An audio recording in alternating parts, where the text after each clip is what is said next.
তেজদাসকাঠি কলেজের বিজ্ঞান বিভাগের দ্বাদশ শ্রেণীর প্রিয় শিক্ষার্থীবৃন্দ, কেমন আছো তোমরা? আশা করি ভালো আছো। বিগত ক্লাসে আমরা আলোচনা করেছিলাম বয়েল ও চার্লসের সূত্র, পরম শূন্য তাপমাত্রা এবং তার স্কেল। আজকে ক্লাসে আমরা আলোচনা করব বয়েল ও চার্লসের সূত্রের সমন্বয়, অ্যাভোগাড্রো সূত্র, আদর্শ গ্যাসের সমীকরণ, আর এর মান, তাৎপর্য, এগুলো বিষয়। বয়েল ও চার্লসের সূত্রের ক্ষেত্রে আমরা তাপমাত্রা, আয়তন এবং চাপ দ্বারা প্রভাবিত হয় দেখেছিলাম। অর্থাৎ এই তিনটি নিয়ামকের একটি গাণিতিক সমীকরণের সাহায্যে প্রমাণ করা যায়। এই সমীকরণকে আমরা সমন্বিত গ্যাস সূত্র বলতে পারি। আমরা কি বলেছিলাম বয়েলের সূত্রে? অর্থাৎ নির্দিষ্ট তাপমাত্রায় কোন গ্যাসের আয়তন চাপের বিপরীত অনুপাতে পরিবর্তিত হয়। অর্থাৎ ধরি আমরা যদি তাপমাত্রা ধরি T, চাপ ধরি P এবং কোন গ্যাসের আয়তন যদি বলি আমরা V, তাহলে বয়েলের সূত্র থেকে পেয়েছিলাম বয়েলের সূত্র। বয়েলের সূত্রে বলা হচ্ছিল যে V is proportional 1/T। যখন T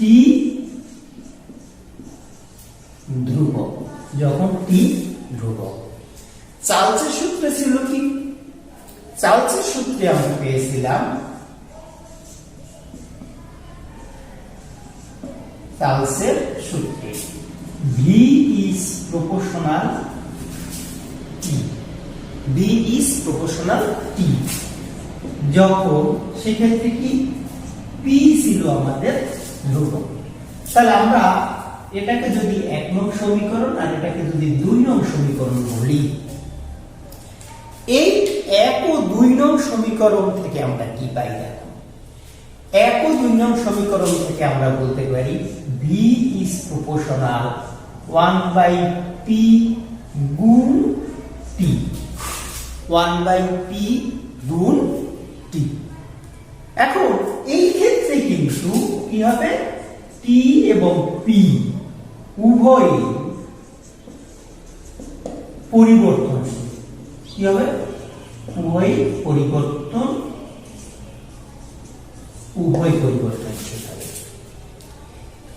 এখন আমরা যদি এই সমানুপাতিক চিহ্নটা উঠিয়ে দিই, কিভাবে দেওয়া যায়? আগের দিন আমরা দেখছিলাম যে V সমান K গুণ 1/P গুণ T লিখতে পারি। এটা আমরা লিখতে পারি। আমরা একটু মুছে নেই।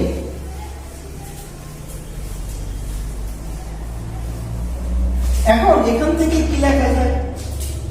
লেখা যায় কি V সমান K T হাফ P। তাহলে এখান থেকে কি আসে? P যদি আমরা পাশে নিয়ে আসি, PV সমান K, PV সমান K। বা আমি যদি অন্যভাবে বলি,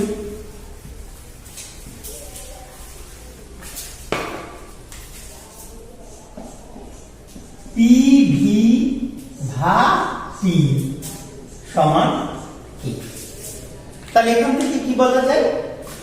যে কোন একটি গ্যাসের চাপ ও আয়তনের গুণফল এবং পরোক্ষ তাপমাত্রার ভাগফল সর্বদাই একটি কি ধ্রুব সংখ্যা। এখন দেখো, এখানে চাপ কি P, আয়তন V, পরোক্ষ তাপমাত্রা T, এগুলো কিন্তু পরিবর্তন হতে পারে।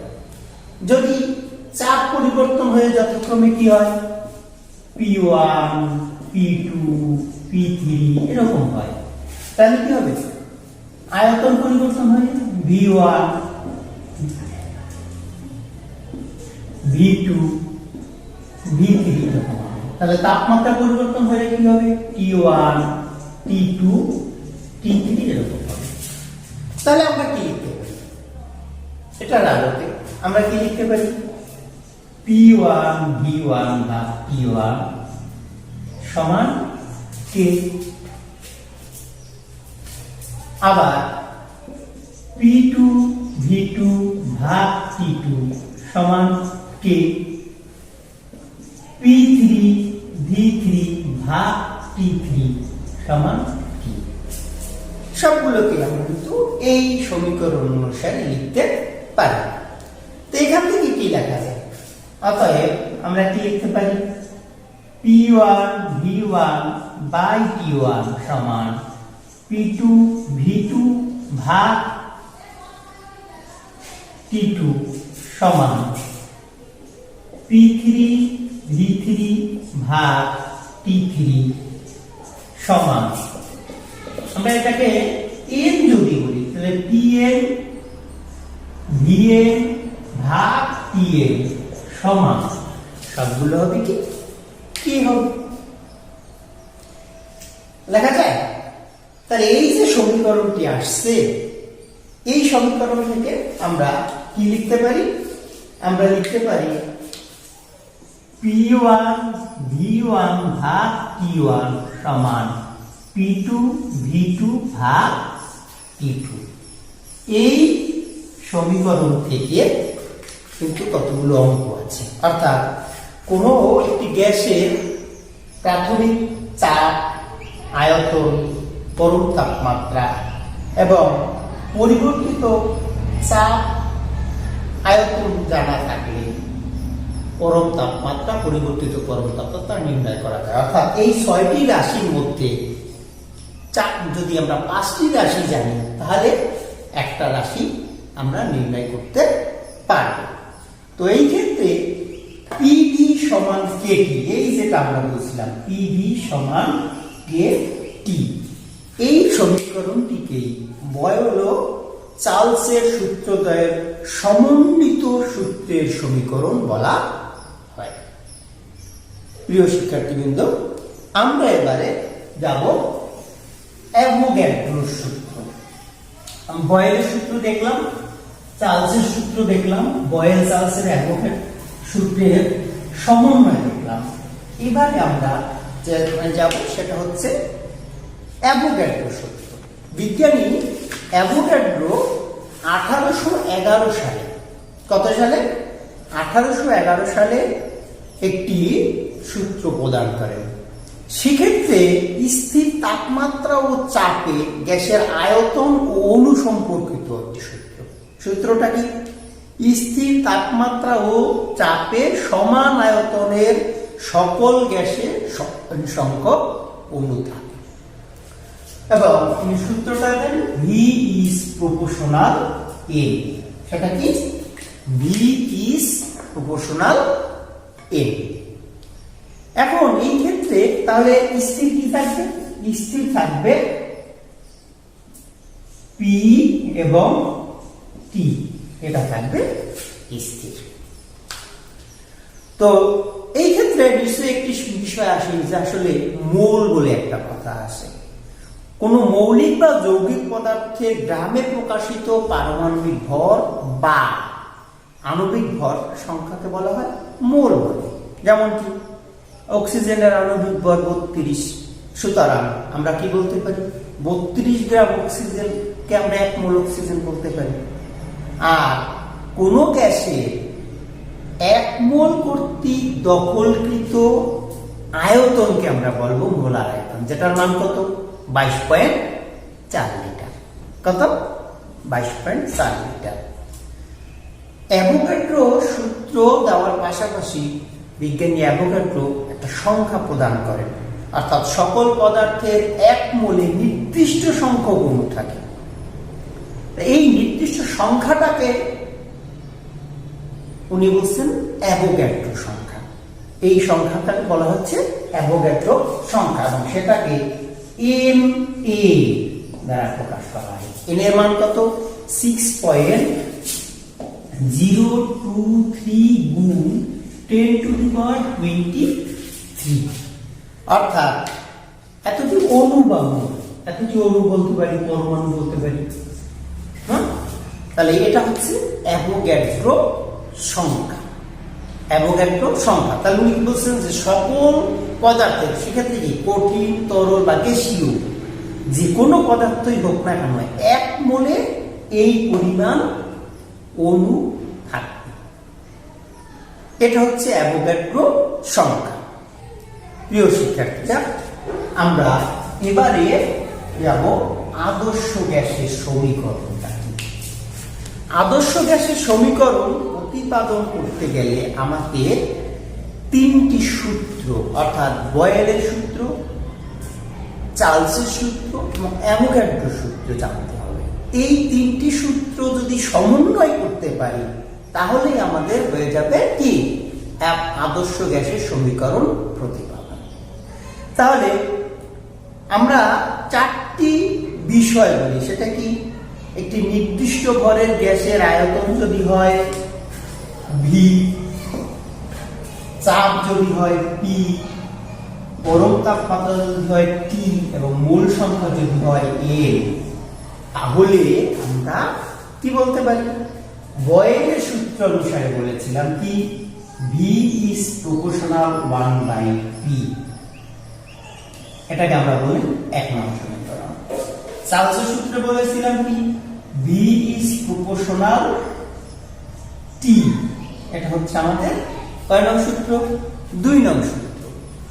আর অ্যাভোগাড্রোর বেলায় বলেছিলাম ভি ইজ প্রপোর্শনাল এ, এটাকে আমরা বললাম পি, 3 নং সূত্র।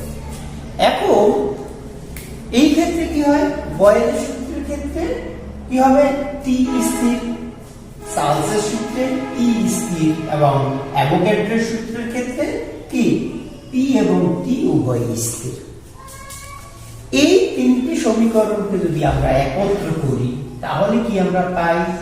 ভি ইজ প্রপোর্শনাল 1/p গুণ টি গুণ এন। এই ক্ষেত্রে সবগুলোই পরিবর্তনশীল। কি হবে? সবগুলোই পরিবর্তনশীল। এখন আগের মতনই আমরা যদি এখানে কি বলি, ভি সমান কে গুণ 1/p গুণ টি গুণ এন। এখানে কেটা কি? এখানে কে হচ্ছে একটি সমানুপাতিক ধ্রুবক। তাহলে আমরা এখান থেকে কি লিখতে পারি? ভি সমান এন কে টি ভাগ পি, এন কে টি ভাগ পি।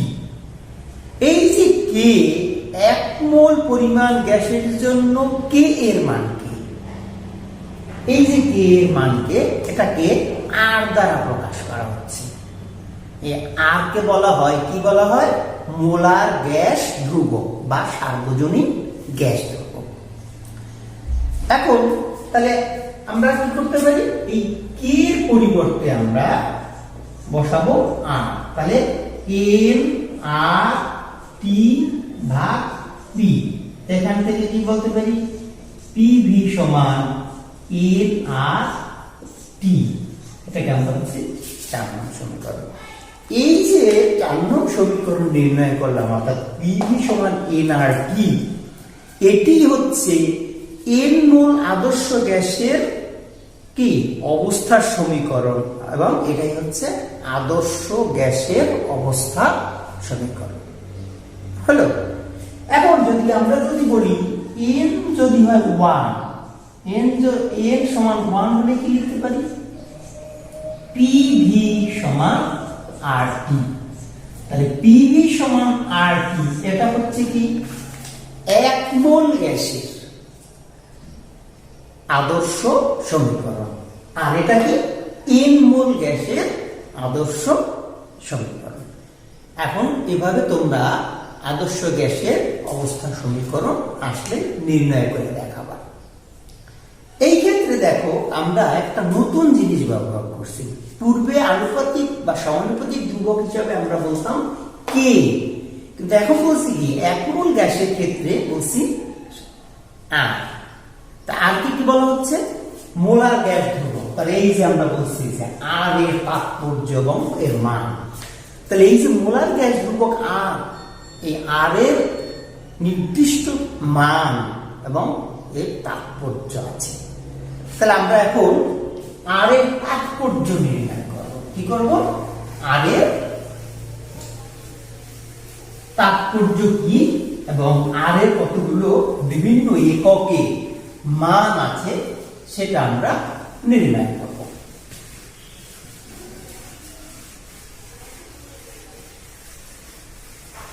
দেখো, আর এর মান নির্ণয়ের ক্ষেত্রে আমরা আদর্শ গ্যাসের সমীকরণটা ব্যবহার করব। কিভাবে করব? আমরা জানি পিভি সমান NRT। কোথা থেকে পাইলাম? আদর্শ গ্যাসের সমীকরণ থেকে পাইলাম। এখান থেকে আমরা কি বলতে পারি? আর সমান পিভি ভাগ NT, পিভি ভাগ NT। তাহলে এখানে পি কি? গ্যাসের চাপ। ভি কি? গ্যাসের আয়তন। এনটা কি? গ্যাসের মোল সংখ্যা। এবং টিটা হচ্ছে পরম তাপমাত্রা। এইগুলো আমরা একটু বসাবো। এখন গ্যাসের চাপ পি, গ্যাসের চাপ হচ্ছে পি। পিটাকে বলছি আমরা চাপ, আর ভিটাকে কি বলছি? আয়তন। বিটাকে বলছি আয়তন। টি পরম তাপমাত্রা এবং এনটা কি? মূল সংখ্যা। মূল সংখ্যা। এই বিষয়গুলো আমরা বসাবো। কোথায় বসাবো? এই জায়গায় বসাবো। তাহলে আমরা একটু বসাই। বসাতে গেলে দেখো, আর সমান পি মানে কি? চাপ। বসাইলাম পি মানে চাপ। ভি মানে কি? ভি মানে আয়তন। বসান হয়ে গেল। পি মানে চাপ, ভি মানে আয়তন বসালাম। আর এখন আমরা আর কি বসাবো? এন, মূল সংখ্যা, গুণ পরম তাপমাত্রা। পরম তাপমাত্রা। এখন দেখো, চাপ মানে কি? আবার চাপ মানে হচ্ছে বল ভাগ ক্ষেত্রফল। বল ভাগ ক্ষেত্রফল বসানো যায়। চাপ মানে বল ভাগ ক্ষেত্রফল গুণ আয়তন। গুণ আয়তন। নিচে আমার ঠিক আগের মতো মূল সংখ্যা বসাই গেলাম আমরা। গুণ পরম তাপমাত্রা। পরম তাপমাত্রা বসানো। এখন এরপরে আয়তন, বল বাই ক্ষেত্রফল। ক্ষেত্রফল আবার এখান থেকে লেখা যায়। তাহলে বল, ক্ষেত্রফলের ক্ষেত্রে আমরা বলতে পারি দৈর্ঘ্য এর স্কয়ার। দৈর্ঘ্যের স্কয়ার। আয়তন মানে দৈর্ঘ্য এর কিউব। দৈর্ঘ্যের কিউব। কেমন? মূল সংখ্যা, আমি মূল সংখ্যা শুধু মূলটা লিখে দিলাম। মূল গুণ তাপমাত্রা, পরম তাপমাত্রা। পরম তাপমাত্রা গুণ পরম তাপমাত্রা। এখন দেখো, এখান থেকে আমরা কি লিখতে পারি? এখানে দৈর্ঘ্যের স্কয়ার, দৈর্ঘ্যের কিউব। তাহলে কি থাকে? কি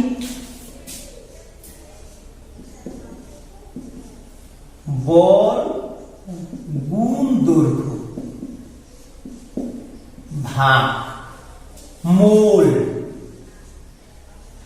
গুণ পরম তাপমাত্রা, আমি একবারে টি বসাই যাব, টি বসাই দিলাম বা কেলভিনে বসাই দিলাম, বা আমি এটাকে কেলভিন কে তে বসাই দিলাম, কেলভিন দিয়ে বসাই দিলাম। এখন দেখো বল গুণ দৈর্ঘ্য মানে কি? বল গুণ দৈর্ঘ্য মানে হচ্ছে কাজ, কাজ পার মোল গুণ কেলভিন। তাহলে আর মানে কি বলা হয়? আর কি বলা যায়? কাজ